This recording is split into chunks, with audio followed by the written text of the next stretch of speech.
हमरा चोटिया से लग गईल चोट हो बालमुआ दोबारा गईल।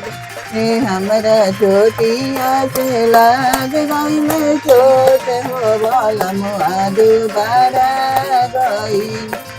आव सासु पलंग चढ़ी बैठा, आव सासु पलंग चढ़ी गई।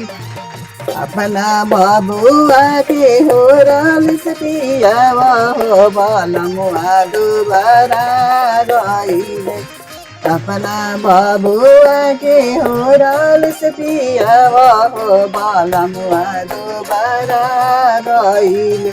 चोटिया से लाग गईले चोट हो बालमुआ दोबारा गईले। आव आव गोतिनी पलंग चढ़ी बैठा, आव गोतिनी पलंग चढ़ी बैठा। अपना देवरू के हो रलिस पियावा हो बालमुआ दोबारा गईल।